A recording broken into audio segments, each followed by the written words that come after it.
just heard were some of my go-to sounds from my pedal board and amp rig. I've spent years experimenting with different pedal combinations, tweaking the knobs, all the stuff we guitarists do to try to get our guitar to sound the way we hope it will. Now, in the past couple of years, there's been a definite shift in the guitar world. Digital amps, effects, modelers, all-in-one units are all over the guitar scene, and if you can step outside your tone snobbery for a second, it's easy to see why. Digital units can provide more options, they can be more cost efficient, they can be more practical, and the truth is, a lot of them sound really great now. While I once was a holdout on the digital revolution, I am firmly on board the digital train now after recreating several of my go-to sounds from my pedal board and amp rig within the Quad Cortex. And sure, if you want to sit there and dissect the tones, no, they're not exactly one for one. But to my ear and the ears of the musicians I play gigs with, they're so darn close that they're effectively the same. And that's what I want to explore today. Can you tell which effect is digital and which is analog in a blind test? My guess is probably not. You know why? Because I actually lied to you at the beginning of the video. That clip was recorded entirely with my Quad Cortex, and when I said it was pedals and an amp, I'm guessing none of you batted an eye. So let's try and leave our biases at the door, and let's begin. For our first round, I've got a JHS Moonshine, which is effectively a Midzi tube screamer, up against a sound-alike drive I've dialed in the HX1. Let's see if you can tell which is which.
So take a second and write down what your guess is. I'll wait. You ready? Clip A was the HX1 and clip B was the JHS Moonshine. Now, to my ear, the difference between the two was so incredibly small, and I thought both actually sounded phenomenal. Once you get drums, keys, bass, and all that going around the guitars, I doubt you'd hear a difference at all. For this round, I've got my favorite drive pedal, the Jackson Audio Belle Starr, the Belle Starr, up against a sound-alike drive I've dialed in the HX1, and a neural capture of the pedal I've done in the Quad Cortex. Let's see if you can tell which is which.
again, 3 very close sounds. This time, in addition to recording your guesses, I want you to actually pick a favorite. Be sure to write that down as well, so that way you can't go back after the reveal and change your answer, you know, and be like, oh, well, I knew this was the pedal the whole time, so obviously it was the best. Here we go. Clip A was the Belle Starr.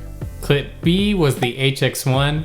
And clip C was the neural capture of the Belle Starr. Now, I'm guessing a few of you might actually be a little shocked after these first 2 rounds, and that's a good thing. I definitely wouldn't have got all these right either, and I use this stuff pretty much every day. All right, this one should be interesting because if you're like me, you probably thought, well, how good can a digital fuzz sound? And my answer to that question would have been probably terrible, but I have to admit, after trying out some fuzzes in the HX1 and the Quad Cortex, I was actually pleasantly surprised. So for this round, we have the actual JHS Bender Fuzz pedal up against a Bender style fuzz I dialed in the HX1, up against the Quad Cortex's model of a Bender Fuzz. You know the drill. Let's see if you can pick out which is which.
Again, we have 3 pretty similar tones here. Okay, here we go. Clip A was the HX1.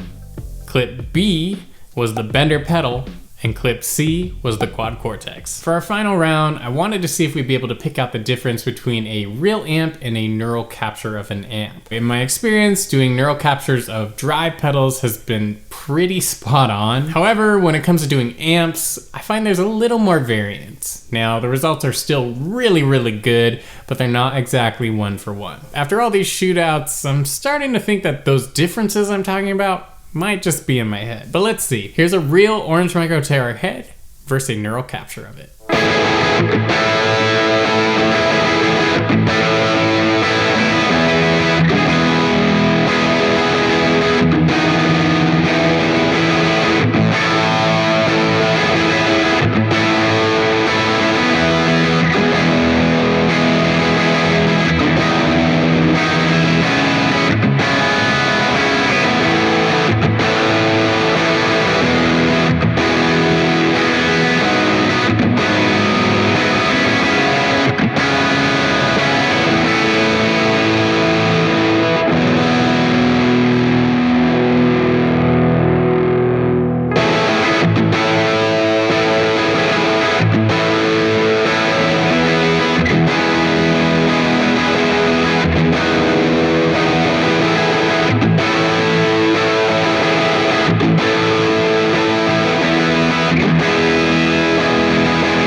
That was actually a bit closer than I thought it would end up being. I'm kind of impressed by neural capture. You ready for the final reveal? Clip A was the neural capture, and clip B was the actual amp. Now, I know a few of you are gonna be like, oh, I could definitely tell the difference, or I guessed them all right, or I could hear a difference live. Like, I know, guys. I see you in the comments. And maybe you can, which is awesome. But for the majority of us, myself included, I would not be able to tell the difference between any of these live. So for those of you who guessed a few wrong, you're in good company, and I actually think it's a good thing. The point of this video wasn't to prove that digital is better than analog or the same as analog, but it was to show you that you can get fantastic results with both digital and analog. So whether you want to roll with pedals and an amp rig or a model or whatever, great results can be achieved, and I think that's a really cool thing. At the end of the day, if you sound good, no one cares what you're using, except other guitars. So just pick the rig that inspires you to play and better meet your needs, and it's really that simple. Be sure to leave a like on the video before you head out, subscribe to the channel if you're new, and comment down below which ones you got right, which ones you got wrong, anything that surprised you. I've got links to presets for the Quad Cortex, the HX1, and to gear in the description, and I'll catch you next time.